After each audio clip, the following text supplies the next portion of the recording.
It all started in early 2019. We got pregnant for the first time, and at 10 weeks, we miscarried our first baby. Fast forward, it's maybe like 2 months later, there was a lot of mourning and lamenting, and we were pregnant again. And I was still kind of celebrating our new baby and still mourning our first one. And during one of the worship services at church, I just prayed and asked God to tell me if our baby was a boy or a girl. Maybe it was just my subconscious, or it was just a thought I had, but I just kind of felt like maybe he said the baby was a girl. I wasn't super confident that it was definitely God telling me that, so I received it. I didn't really say much about it, and I just prayed and asked God to give me a confirmation of that.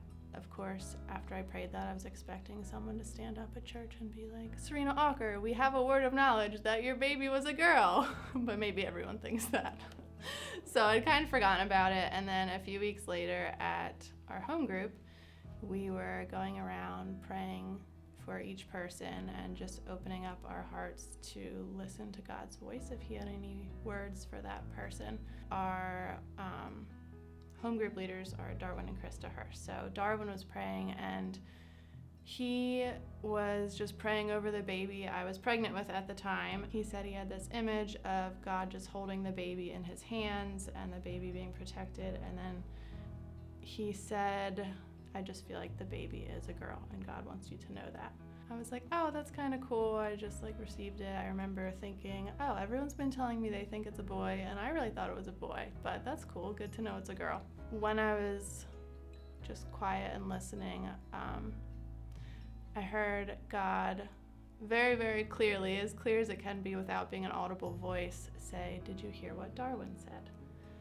And I remember thinking, yeah, I heard it. Thank you for telling me your baby's a girl. God just revealed to me I wasn't talking about the baby you're pregnant with, I was talking about your first baby. And then I ugly cried a lot and trying to explain to everyone what had happened. And yeah, it was just really, really meaningful to me and brought me just an extra level of closure. God taught me a lot through all of that processing and mourning and lamenting that I went through. And I think the most encouraging thing to me was this was not God's will, and it's not what he wanted. And not only was it not God's will, that it made him angry, and he went and made the enemy pay for what he did, and he defended me.